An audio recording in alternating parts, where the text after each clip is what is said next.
All right, we are live. Hey, everybody. Welcome to Hump Day Hangouts, episode 207. We are live from Washington, D.C., and hopefully Marco will be joining us, although it sounds like he may be on the way to very shortly having another child. I know. Awesome. What a poor excuse to this Hump Day Hangout. Yeah. Come on. So, well, before we get into announcements, we should go around and say hello to everybody. And I'm just going to ask you each how the weather is, and just let me know. So, no, I'm just kidding. How's it going, man? Hey guys, the weather is getting nicer in Argentina, so I'm told. I'm very excited to be here. I'm super happy. Awesome. Chris, how you doing? Yeah, good. Like great event this weekend. Yeah. And the weather was still nice and cozy and warm. Yeah. Awesome. Bradley, how you doing? I'm happy to be here. It's we had a really good time at PPC Live. It was a lot of fun. We got to meet quite a few people and just had a really good weekend. It was our first one, but our first live event. But yet we felt like it went really well. And hanging out with my partners for all except for Marco for the rest of the week, which is kind of cool. We only get to do this once a year, so it's kind of it's good timing for us whenever we get together and get to plan and scheme out for the next year. So just glad to be here. Definitely. And Jenny, a quick shout out to my wife. Thank you. You can see all the beef jerky here. We got a bouquet of beef jerky just in time for Nice. Yeah. Nice. Thank you. Let's see. We got a lot of stuff we want to cover today, but I wanted to, as usual, say if you're just starting out with Semantic Mastery, and I know there's actually a question about this, so we're going to get more in depth into this. But if you're just starting out, the place to start is the battle plan. Right? We got a physical one, which you can get. You can also opt for just the digital version, but I think you should definitely check out the battle plan. This right here is the place you want to start. Even if you're going to hop into our mastermind right away, we want everyone to have this. It's a great blueprint for repeatable results. And then, of course, I just mentioned the mastermind. That's where we want people to be. If you're looking to actually start and then grow your agency, or you already have like a local digital marketing agency and you want to grow that, you want to find ways to grow and scale, then that's where you want to be. And yeah, it's more than just one page. Like, Yeah. Show them. It's many pages. More than one page. Actually, how many pages is there? How many pages of Florida? Look, it's like Van White. Let's see. I'm getting word that there might be an echo. So, Hernan, could you try muting one of the? Yep, might be going up.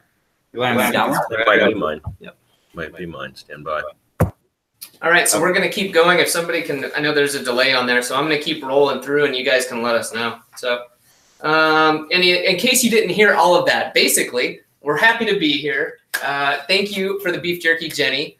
Grab the battle plan; it's friggin' awesome, and then come join the mastermind. So that's the really condensed version. Hey guys, by the way, let us know if the echo has stopped. If not, we can still mute that mic. Jenny, you want to message me? It's good to go. Yeah, said it's good to go. Okay, cool. All right. So other than that, let me check my announcements real quick. I'm used to doing this with the safety of 2 monitors here. So we've got hopefully you saw the email. If you didn't, we want to tell everyone we've got a flash 24-hour sale going on with syndication networks. We got those up. The ordering process has been improved, and it's in mgyb.co. I'm going to drop the link along with the coupon code, so you can save 30%, but that's only going to be until for basically the rest of today. Maybe tomorrow morning we might extend it since some people had some issues. And other than that, we have got episode 208 is coming up next week. For better or worse, we're not going to be able to be together. That would have been really cool because 208 for us represents a 4-year anniversary of doing Hump Day Hangouts. So 4 years of this. 4 whole years. That's crazy. And we only missed 1 week, and it was a scheduled week that we took off. So you should join me in Florida. Oh, yeah, just hop down real quick for Hump Day. Oh, and it's going to be on Halloween. So yes. Make sure that you come dressed. So make sure that please come dressed up. Put in some pictures. Do I need to dress up as well? Yes. No, you're ugly enough. It's cool. All right. Okay. Cool. It's cool. But not only that, we've got some awesome prizes. I'm going to put the link on the page.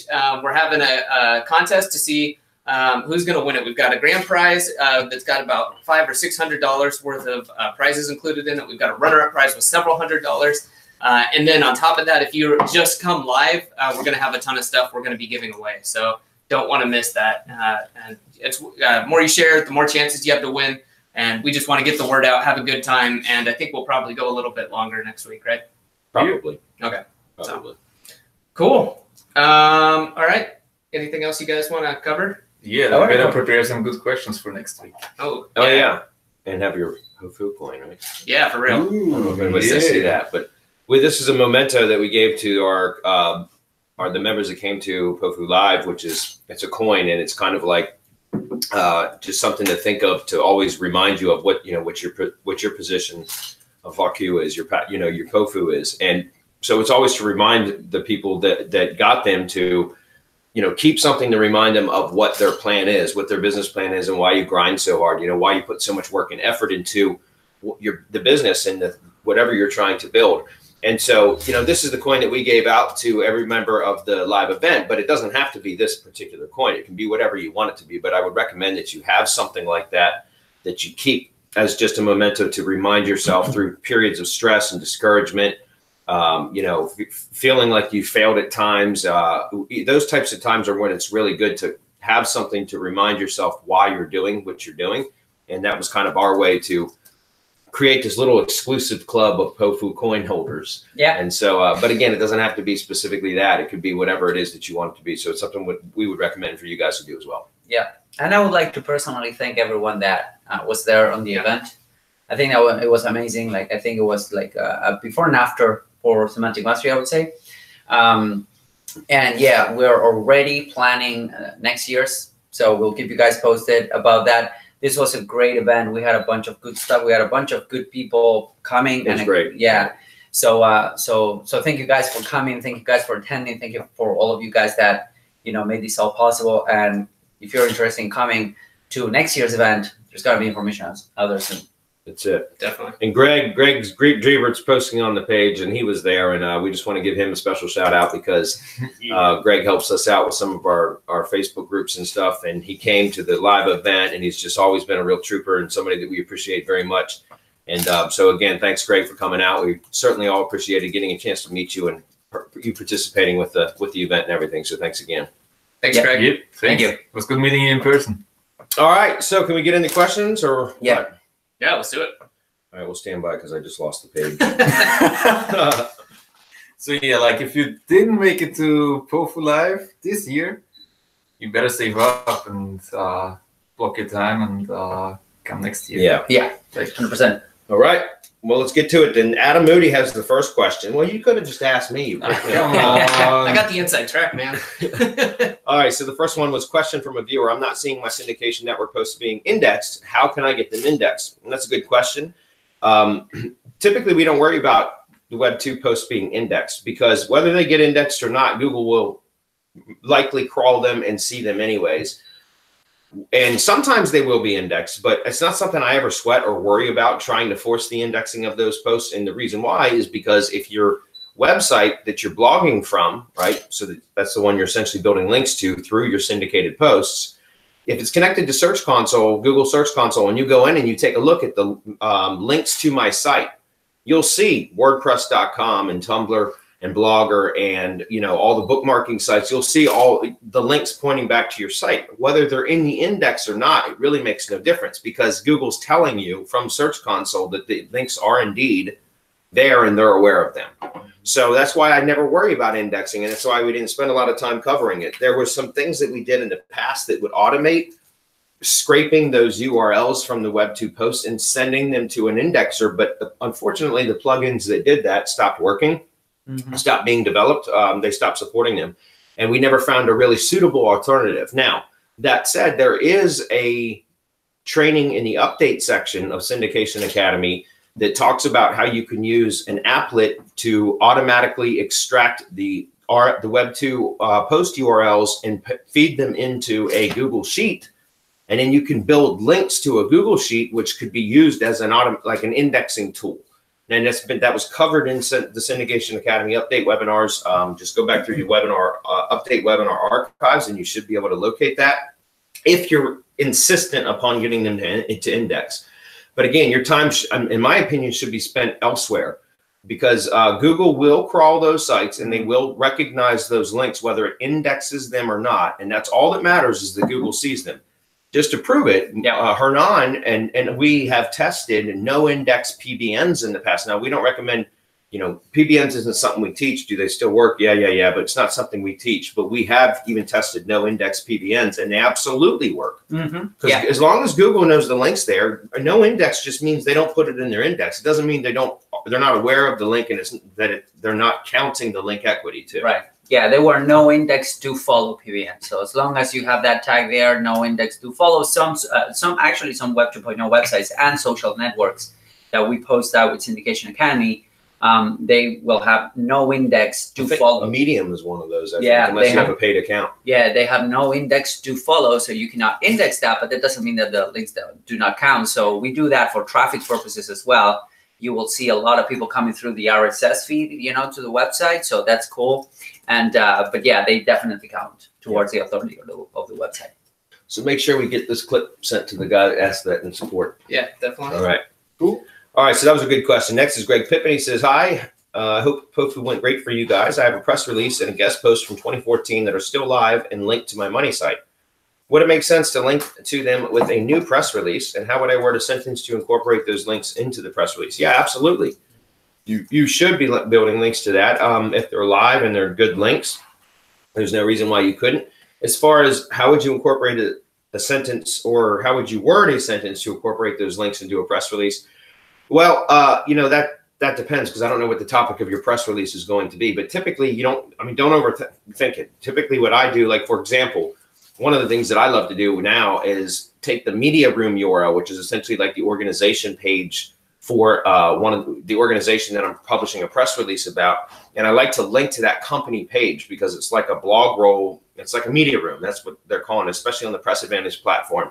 They have the media room, which is, it shows it's got an NAP, which, by the way, Jeremy, the developer of Press Advantage, enabled GMB map embeds now for the organization page directly below the NAP section, which is super powerful.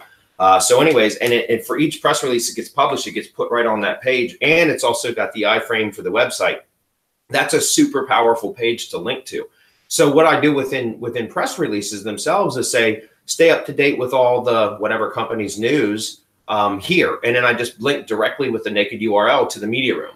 Right. And that's really powerful because now we're building media style links to a media room, like a newsroom, but so to speak, for the organization. It's super powerful. So there would be, sorry, brother, it would be kind of a hub where you can link to several other properties from that media room. It's a hub. Okay. Correct. Yeah. Okay. But my point is, don't overthink it. Just give a quick, simple call to action for why they should go click that link on a separate line, right? Just give it its own, just say, well, whatever it is, your guest post, like learn more about or see how this company was featured on, and then name the publication and then put the link to that guest post. See what I'm saying? You don't have to overthink it. Just put a simple call to action as to why somebody should click on that link. Whether they click or not, you're going to get the SEO benefit from the link, but you could generate some traffic to that property as well. Okay. He says, any other ideas on how to best take advantage of that 2014 PR and guest post? Thanks. No, I mean, that's basically it. Just link to it as far as I'm concerned.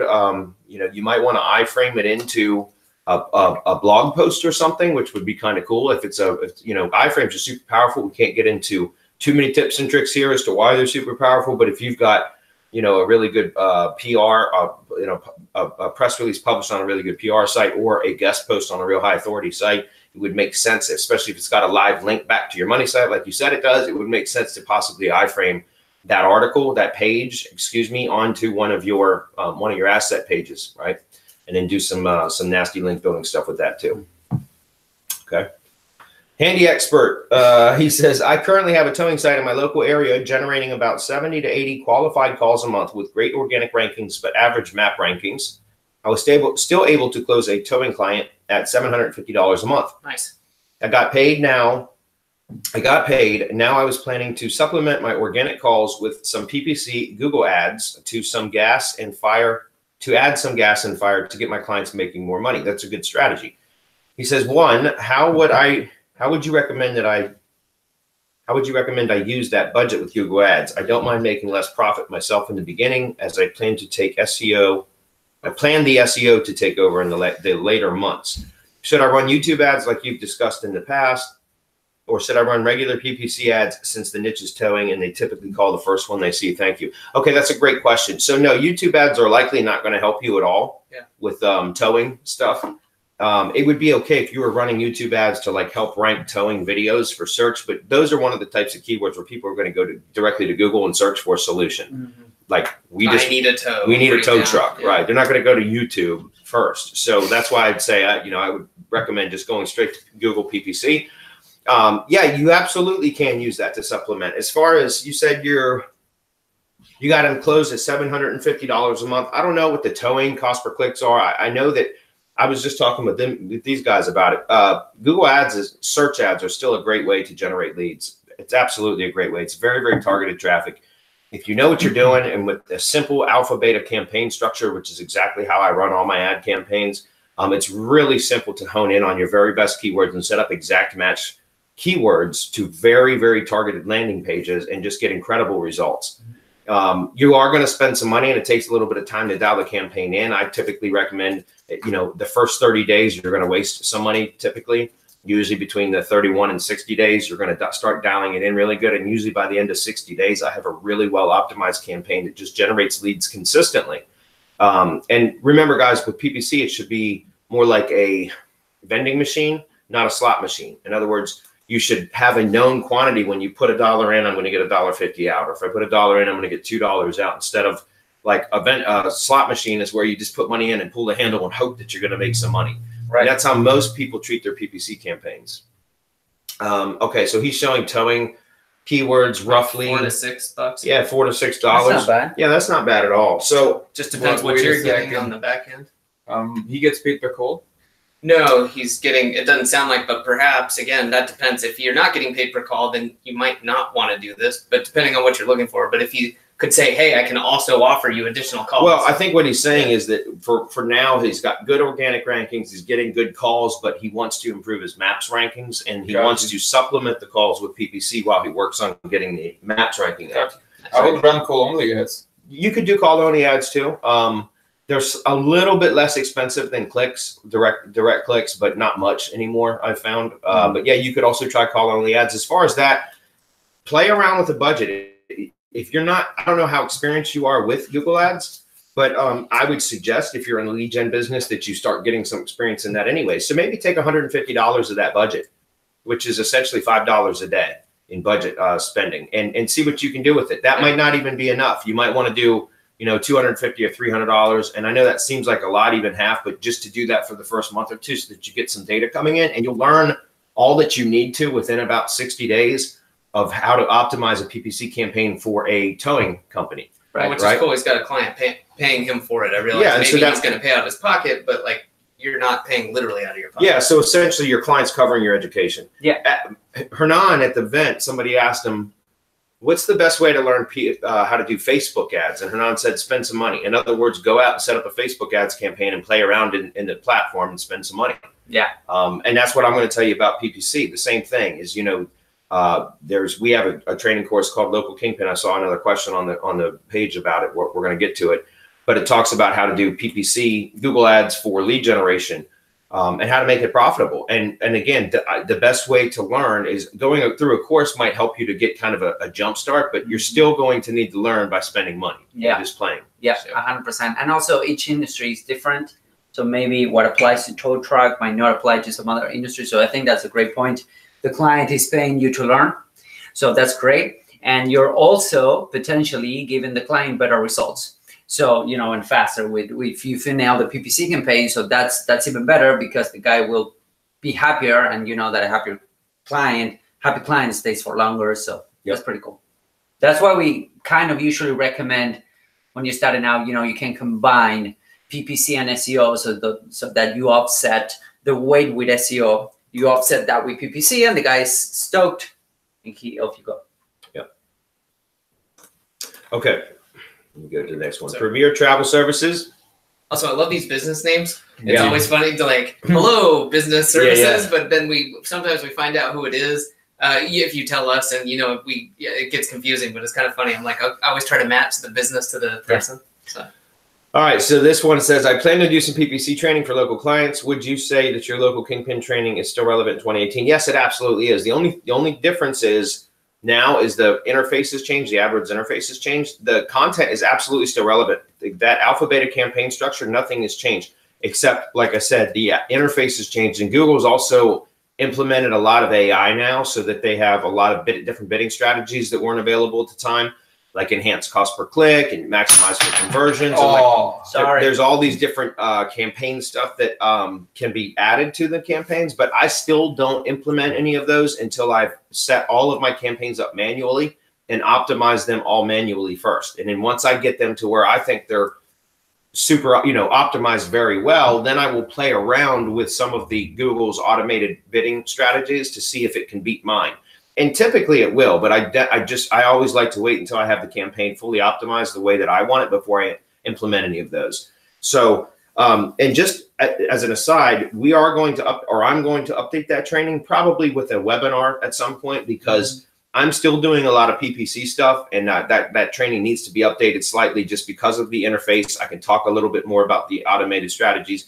And because I've been doing a lot of PPC since that training was originally released, I've got some additional techniques and strategies that I would like to share. So I will be updating that training probably sometime within the next couple of months. By New Year's, maybe it'll be ready.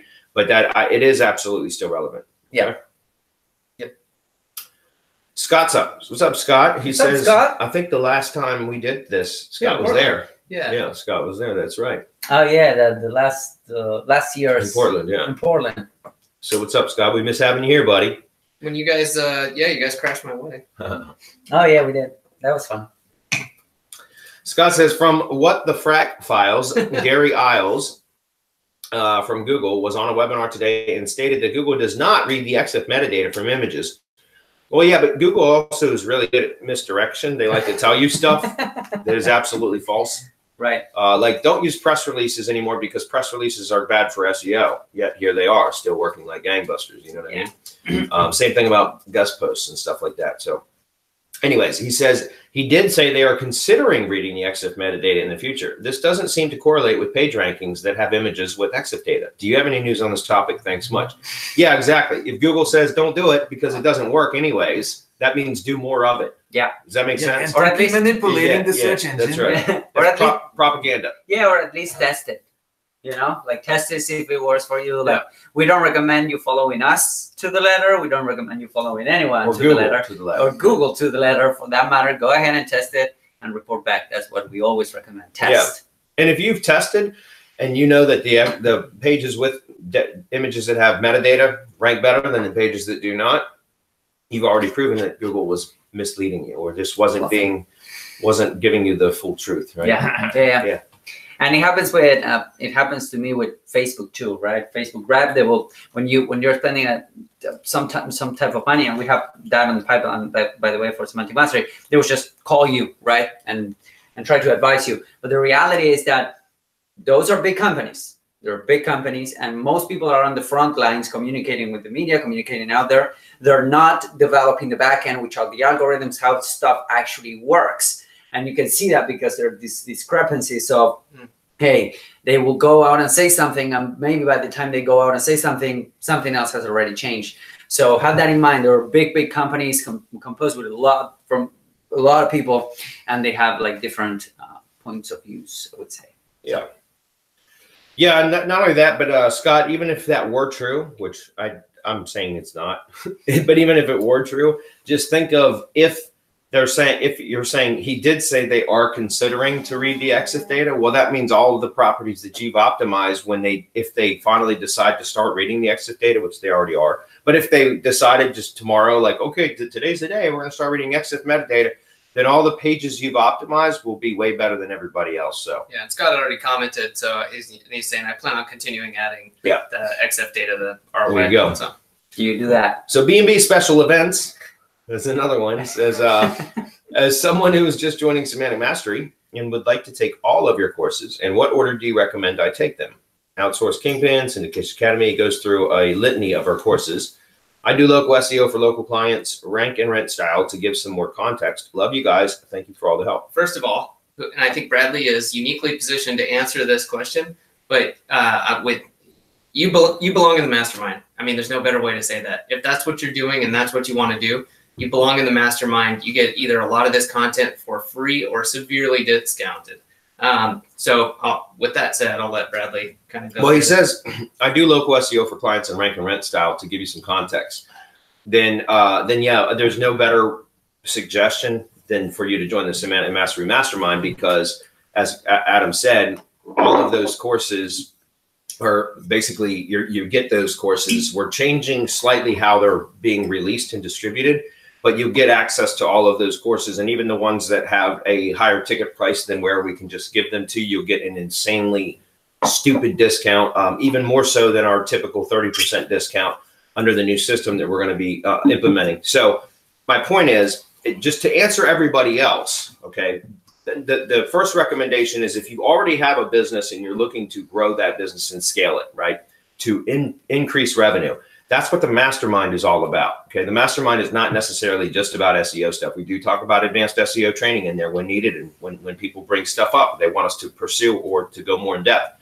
But it's more about business training, because there's so much more to running a business than just knowing a skill. Yes. And so that's essentially what the mastermind is all about. And that in that we are going to be pushing a very specific path too of the training, in which order you should take it. That's something we've kind of failed to do in the past, because we, all of our trainings are good. They each teach different things that could all be implemented into your business. But for somebody new coming in and they get hit with a fire hose of information, it's like, okay, where do I start, and in which order, and blah, blah, blah. And so we're redesigning to our mastermind to kind of lay that path out.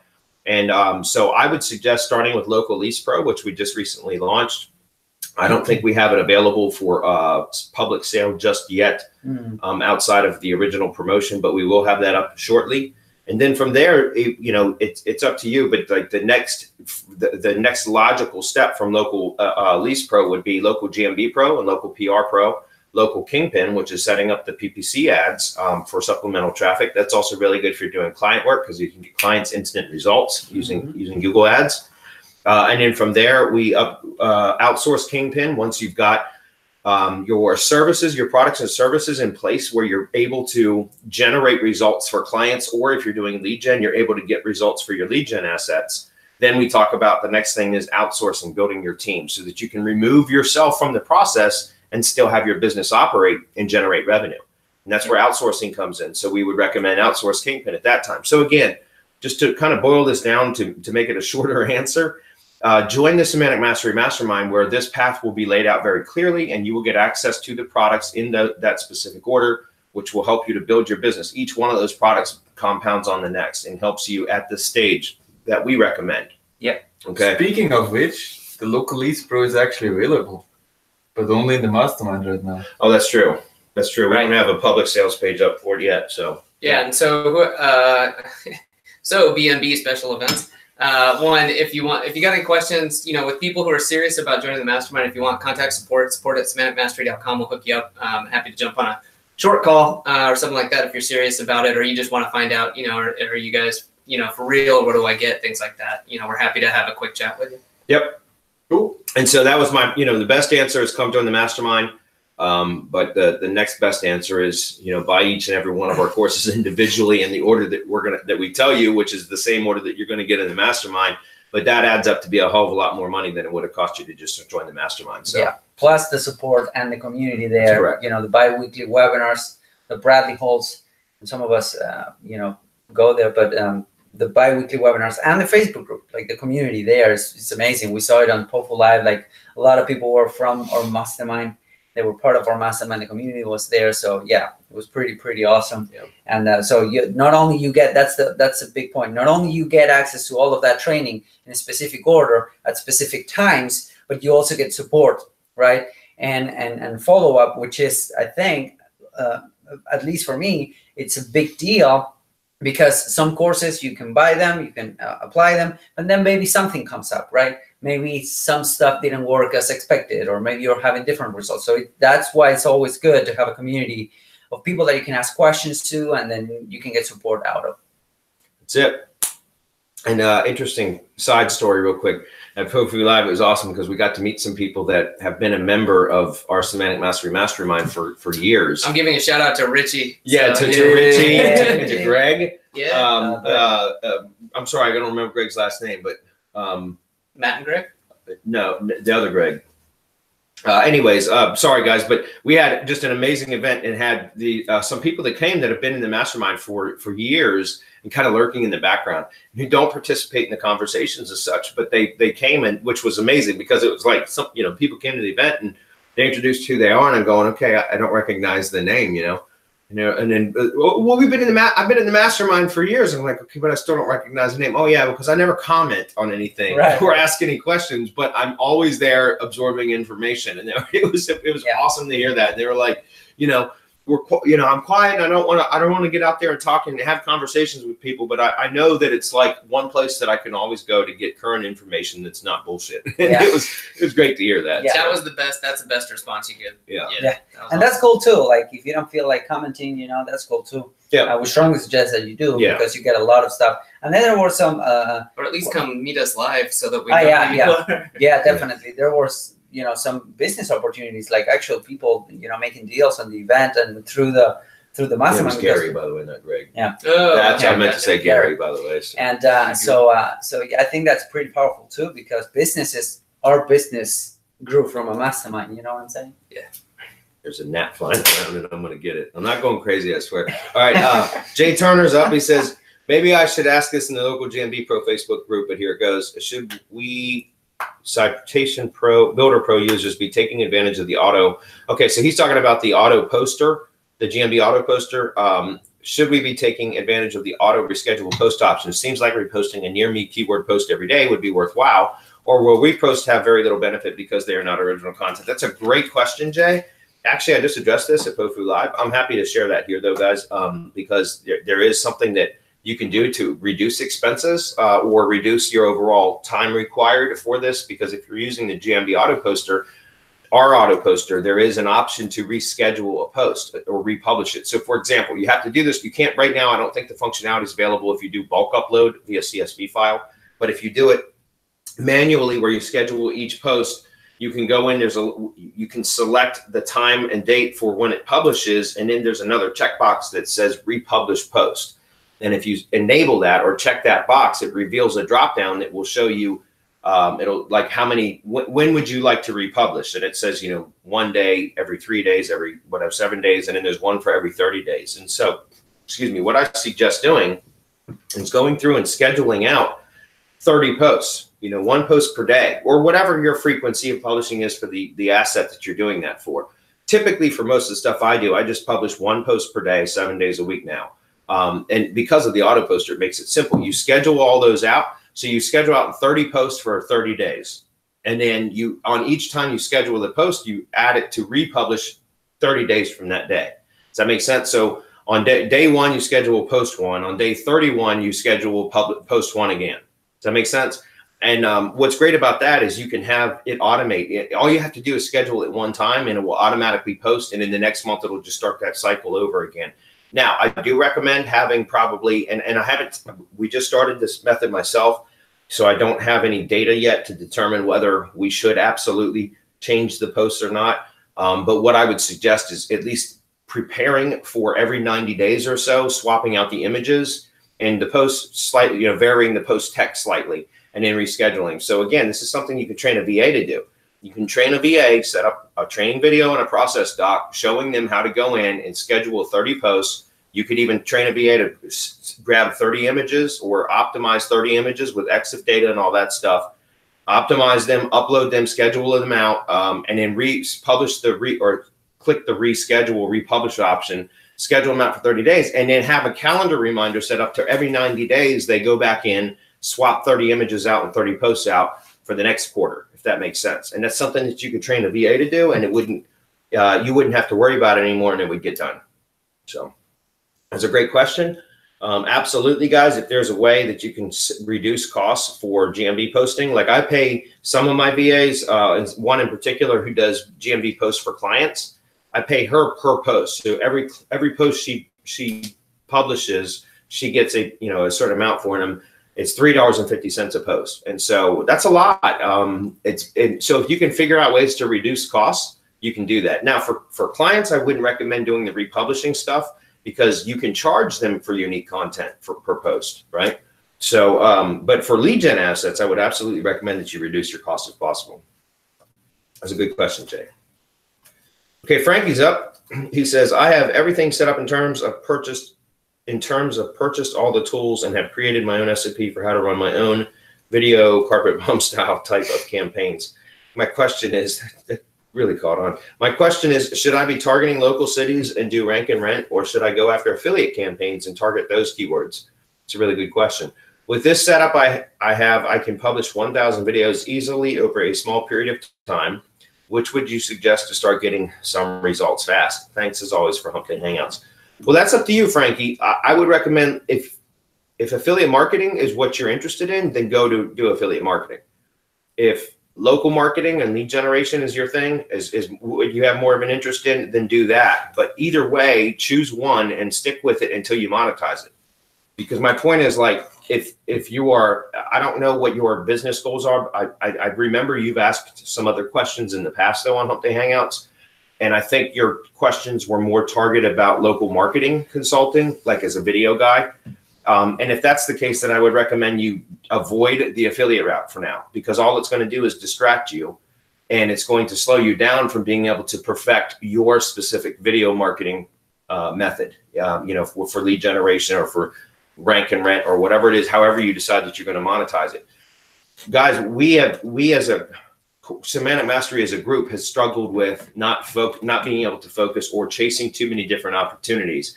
And so we've, you know, that's going to be a lot of our messaging going forward, is we have decided to really focus in on what our core offer should be and our core service, right?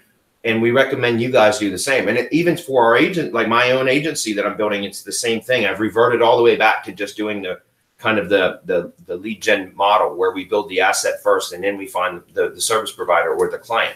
And again, you're going to see a common theme among all of our training going forward, and that is, we're going to tell you, find one thing and don't give up on that one thing until you've monetized it. Mm-hmm. Don't start any other projects. Don't chase any new opportunities until you've mastered that one, or at least got the one profitable to where it's generating revenue and to where you can remove yourself from that process and it continues to generate revenue. Yep. Right. So for example, even if you went after lead gen, let's just say affiliate marketing with these videos, and you got it to where it was profitable, but you were running the campaigns. You were the one doing the research, finding the products that you were going to promote, generating the keyword list, creating the videos, uploading them, running the video, probably marketing blitz or whatever tool it is that you're running that campaign. You could do all that and end up having a profitable affiliate marketing business, and then say, okay, well, now it's profitable. Well, let me go ahead and move on to doing local lead gen with these videos as well.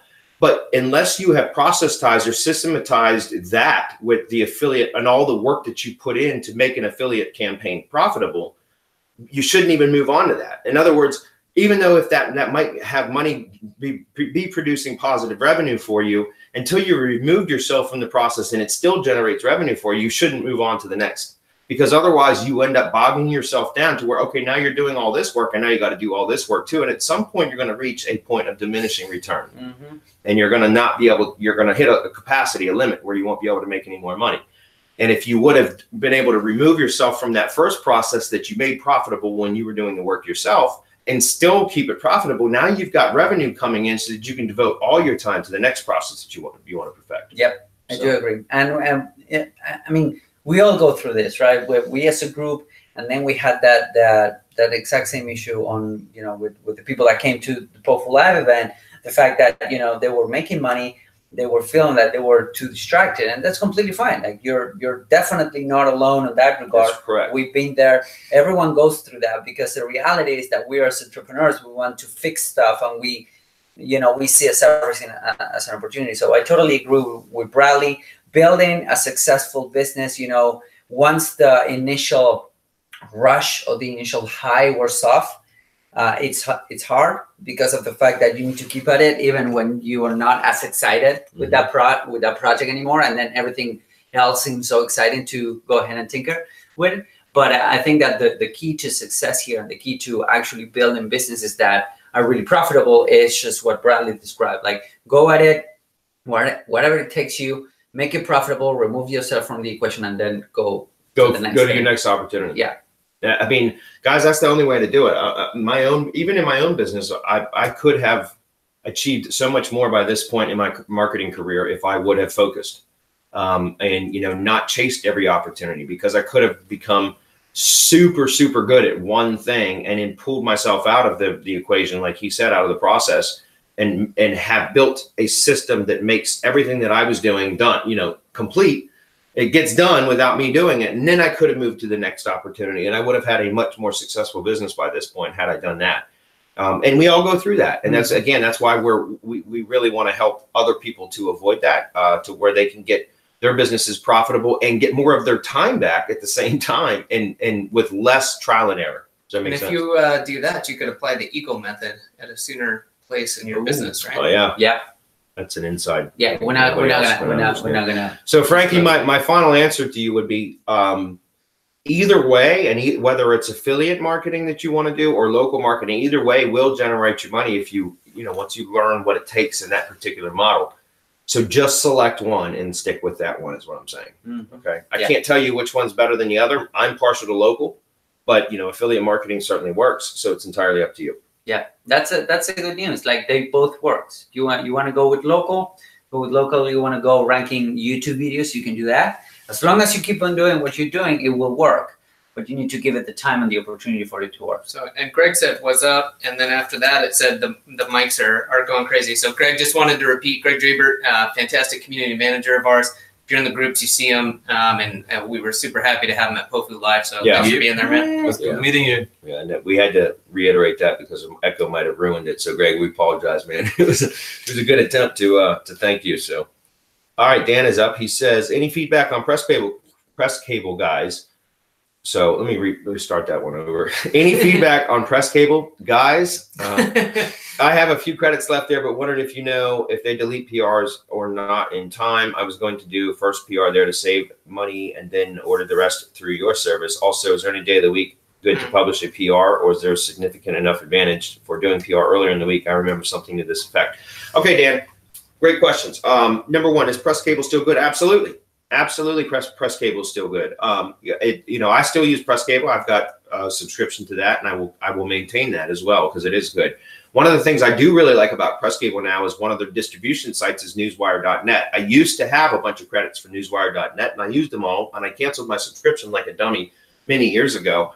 But newswire.net is a really good site for press releases too. I don't use their distribution service anymore. Like I said, I don't have credits anymore. But through PressCable, that is one of their distribution points now. So that's one that will show up in Google News. And that's something that you can use. It doesn't purge. So you can use that as a stack, a PR and a PR stack. Okay. So yes, it's still good. As far as do they delete or purge PRs? Well, it's not PressCable that would delete or purge them. It's their distribution partners. Their sites. It's up to the distribution sites whether they purge or not PressCable. There's the same problem with Press Advantage or any other distribution sites out there. Some of the the media sites or news sites will purge, and there's nothing you can do about that. The idea is to, especially for a PR stack, is to find the PRs that don't get purged. Like I just said, newswire.net is one of them. The Press Advantage, anything published on Press Advantage doesn't get purged, and the Press Advantage company pages are great. Also for PressCable, if they get picked up by Digital Journal, which they used to, but I think newswire.net replaced Digital Journal, but Digital Journal doesn't purge either, at least as far as I know, because I've got some Digital Journal stuff that's been around for years. So I would check into that as well. And Adam, since you're getting up, would you mind giving me a beer? Buddy, I'm one step ahead of you. All right. Sweet. Thank you. You guys want it? I'm good. I'm good. Thank you. Okay. So yeah, PressCable is absolutely still good. And Dan, yeah, you know, I've recommended in the past, if you have a subscription or credits, don't cancel it, because even if you decide that you want to start using press releases from us and MGYB, which is our distribution service, is Press Advantage service, which is fabulous, by the way. Even if you decide that you want to use that, I recommend keeping multiple press distribution services available, because diversity of links is important. Okay. And I like to add variety and diversity into mine too. If you keep hitting the same press release distribution service over and over and over again, there will be a diminishing return for that as well. Like to the same target URLs. I mean, that makes sense. Yeah. And then thank you. Hold on, because Cheers. Cheers. Because Greg was saying something like, let me grab this from him. Was saying something that answering to Dan, he was saying, I would do that in reverse. Spend a little money for a press advantage press release from Semantic Mastery. It will not purge, meaning it will be there for years from now. And you get a news media room as a pure hub. Then use the PressCable to link to it. To link to that, correct. Yeah. I'm telling you, the Press Advantage network is amazing, and the organization pages are fabulous with now the map embed, especially the GMB map embed right under the NAP. It's really powerful. It's got the iframe built into it. It's fabulous, guys. It really is. It's part of an integral part of our process now. So, okay, Brian McKay is up. What's up, Brian? He says, anyone have any comments on sqare videos on YouTube versus Facebook? Can you use sqare on YouTube videos? I'm not sure. Brian or Hernan, that's more of a question for you. Yeah, you can, Brian. I would strongly 100% recommend that you start using sqare videos on Facebook right away. Just because of the fact that Facebook is mostly mobile right now, at least most of the traffic that we get is mostly mobile. Today I learned. Really? Yeah, 100%. Yeah. I mean, I know the traffic is, but Square. Yeah, Square versus like landscape videos, the way that YouTube is. Now you can repurpose Square videos for YouTube if you add the remaining, content to the, like you can add bars with content to the sides of the video, so you will make it landscape. 16:9 versus 1:1. So that is something that I would recommend, strongly recommend for people going to Facebook and wanting to repurpose to YouTube. So you can do that, which is Square first, then landscape, or you can do the other way around, which is you get a landscape video, 16:9, and then you turn that into 1:1 by adding content on top of the bottom. So that is up to you. What I usually do is to grab a YouTube video, cut it in the middle, like this. So you cut in the middle.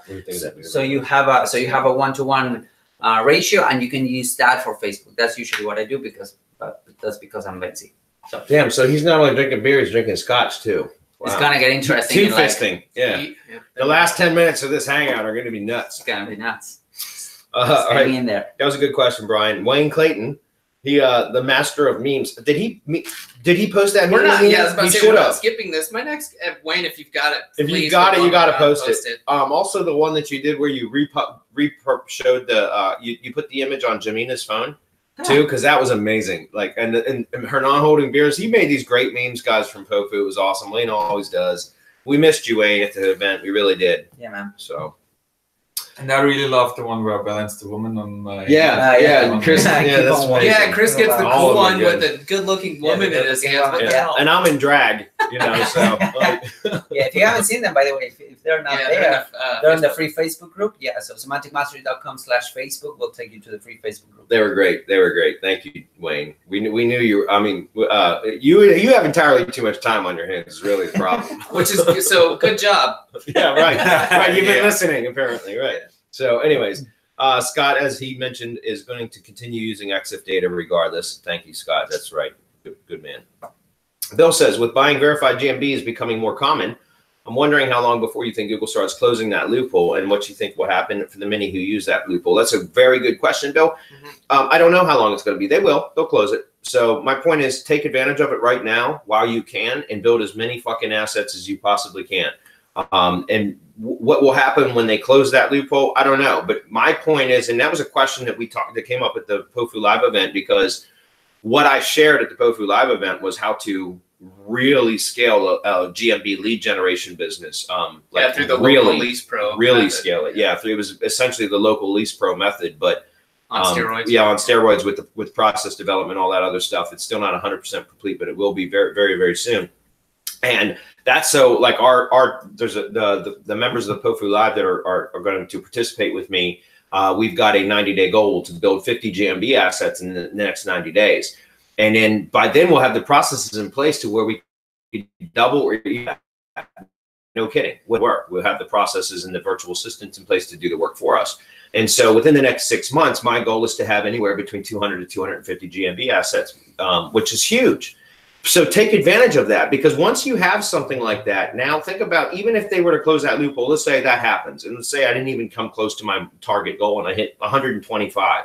Well, I've got 100 and some odd GMB assets out there now that I can be using as leverage to contact and prospect for clients or service providers. But I could go back to, if that loophole gets entirely shut down, which it likely will at some point, then we will have already developed an asset that we can use as leverage for going back to the standard client model. Does that make sense? Yeah. And so my point is, again, and guys, if you've been through any of the training, Bill, I don't know if you've been through our training about this or not. That's why I recommend you find one industry and you really scale building assets in that one very specific industry.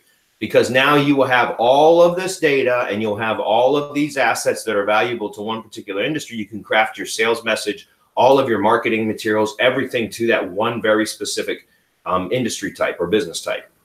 And you'll be able to scale much quicker that way. If you have to do all of that for each industry that you have, think about the enormity of the amount of work that you have to do. And all the keyword research and stuff. Yep. Yeah. And all the sales copy and all the VSLs and all the emails. And I mean, all of that, you have to duplicate everything you do for each new industry. That's an enormous amount of work. So just stick with one and become the go-to expert in that one particular industry. Yeah. Okay. And you can use something like the Eagle method for that. We're not disclosing twice now. Like that is. It's twice now you've created that open loop. See? See how it all comes together? Yeah, I guess people missed out on pool. Yeah, I know. Jordan Fowler. Jordan, what's up, buddy? We missed you there too, man. Yeah, man. Oh, man. Jordan, you remember that place we ate at in Texas? We found Funnel Hacking Live. We found one here that rivals it, right? Yeah, yeah. We found some good places up here. Yeah. But just saying. Yeah, we found a rival street taco provider. So, anyways. Jordan says, I know you guys are focusing on local, but thank you for the tips. Us regional and national guys can apply. Things like drive stack, syndication networks, recommendations for SEO Ultimate Bootcamp, etc. are super helpful. This stuff works. You just have to contextualize it to a national brand. Keep it coming. Jordan, that's exactly right. I'm glad you said that, man, because, you know, if Marco were here, which he's not, because he had some, I don't know, insignificant thing to attend to, like his wife having a baby. Life or, event or something like you know, something, whatever. It's just an excuse. Well, you have to go to the hospital.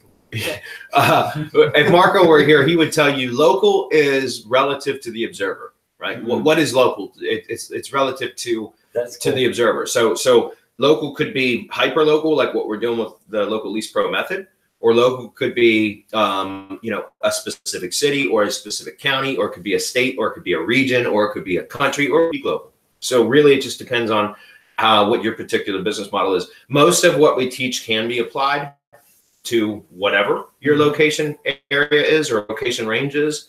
Obviously, there's some stuff that's very specific to local, but for the most part, our principles will still apply to that as well. Yeah. Well, and could you, as an example, just for the general public, there's another one. Could you apply the Local Lease Pro method to somebody who wants to take over a state? Yes, absolutely. You could. Yep. Yep. Cool. In fact, the Local Lease Pro method is about hyper local, but scaling it to a national basis. So my point is, like, you go hyper local, but you create a ton of assets that you could literally build on a national basis. That's pretty cool. Depending on how quickly you can do it before they close the loophole. Yeah, and speaking of SEO Ultimate Bootcamp, shout out to Jeffrey for being on the POFL Live event. That was awesome. Yeah, Jeffrey Smith of SEO Design Solutions, SEO Bootcamp. He joined us, gave a fucking killer presentation. Yeah, yeah, he's badass, man. I really like Jeffrey. He's amazing. And word on the street is that he might be there next year. Yeah, saying. Yeah. So maybe. Bradley got ear speak like that when he disclosed it. All right, so Jim Green's up. He says, random question, are there any SEO tips using video thumbnails posted to GMB? Yeah, well, here's a better tip, Jim. Don't just post the video thumbnail, post the video to GMB. Upload it directly to GMB. So instead of posting like a YouTube link in the post and then just using the video thumbnail, what I recommend is literally taking the video file and uploading it as the post itself. What we found recently was GMB posts, just image posts, get, you know, a certain amount of engagement, depending on obviously what the industry is, the level of interest in the specific location that you're marketing in, and all that. That's going to vary. That will determine how many views like an image post gets, right? But for example, I've got you know, a client that's in the preschool space. Let's use this as an example. I've got a client that's in the preschool space that we post image posts, GMB image posts, And within a week, they might get, 150 to 250 views within 7 days on that image post. Well, I just took one of their rep videos. We do, I use David Sprague's review commercials to generate reputation videos or review commercial videos or whatever for my clients once a month. And so I decided one day, we're doing the videos anyways. And so I said one day, hey, let me try this. And I uploaded the actual video file to GMB posts. And when I did, like within 7 days, what typically a image post would only have between 150 to 250 views in 7 days, it was well over 600 views in 7 days. And so I was like, oh man, I'm onto something here. Very similar to Facebook, guys. I mean, it makes sense. Facebook, when you post a regular image post in a Facebook group, or excuse me, on a Facebook page, you only get about 5% reach to whatever the number of followers of that page are. So for example, an image post will only get 5% of 1,000 members. You're going to get 50 people that might actually be exposed to that image post. But if you do like a Facebook Live video, then you'll get 30% reach to the same audience, right? And so I think Google's applying the same thing, is they're pushing the videos more because they get more engagement. So you'll see you'll get more views. So there you go, Jim. You upload the video instead of just the image. Okay. Yep. Frankie says, wow, that spoke right to the heart. Thank you, Bradley, and all you guys. You're welcome, Frankie. Yeah, Frankie. That's awesome. Thank you, man. Brian says, what is the difference between GMB Pro and GMB optimization? Sounds like it should be part of GMB Pro. What is that special about GMB optimizer? I'm not sure what you mean, Brian. GMB optimization is what we're going to provide as a done-for-you service in MGYB, which is our store. GMB Pro, LocalGMB Pro, is the training for how to do all the stuff that we're going to do in our done-for-you service. Does that make sense? So essentially, what we provide in the done-for-you service, which is going to be available in MGYB, is what you will learn in LocalGMB Pro. Right. I'm just wondering, is there some other service out there? I don't know. Probably. Anyway, who was it that asked that? Was it Brian? So Brian, since we still got a few minutes left, if there's some other product or something out there, let us know. I mean, just if you can clarify, maybe we can answer it better. Wayne put that meme in there. That's awesome. Okay, Greg's up. He says that Dan, I would do that in reverse. Spend a little money for a press advantage press release from SM. Okay, yeah, he already talked about that. Thank you, Greg. That's good advice, by the way. And then Wayne's meme. It's amazing. Thanks, Wayne.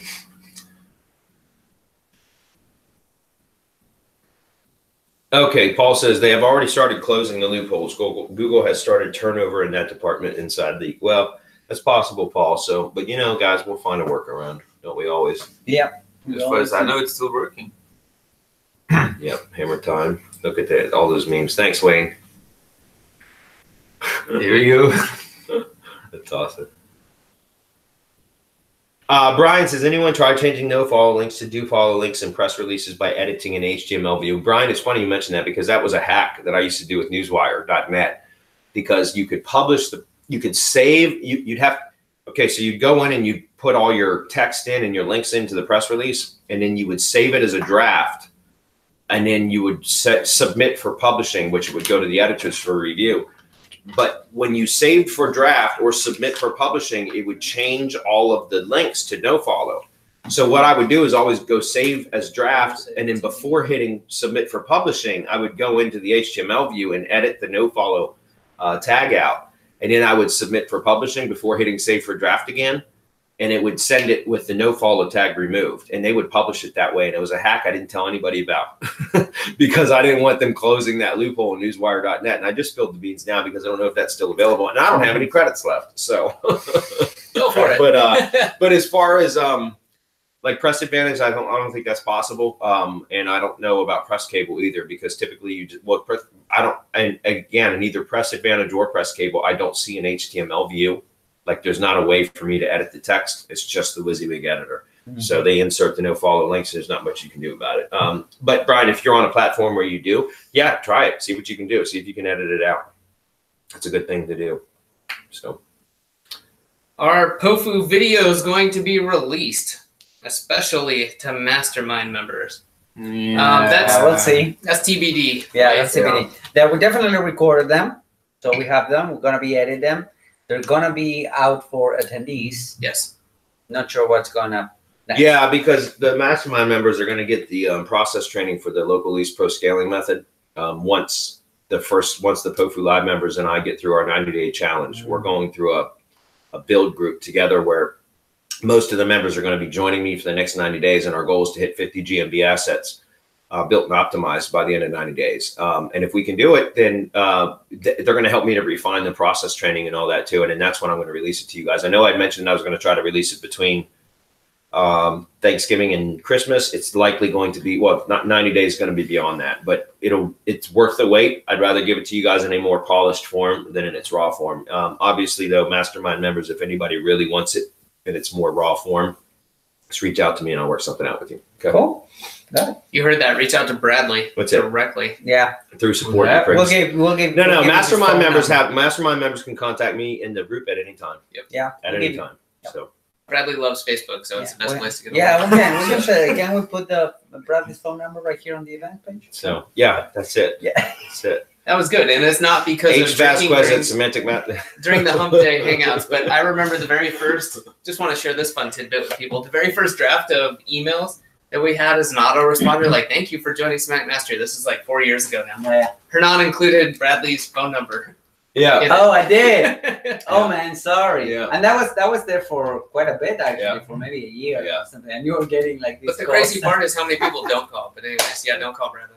You mean the 976 number? Yes. That was so funny. Wait, hold on, we need to go register it. Yeah. I'm sorry, man. Sorry. All right, guys. Well, I think we're going to wrap it up. Yeah. We've got lots of beer to drink and apparently lots of beef jerky to eat. So Thanks, Jenny. yeah, thanks, Jenny. Thanks, Jenny. Thank you. Thank you guys, and we'll see you soon. All right. Cool.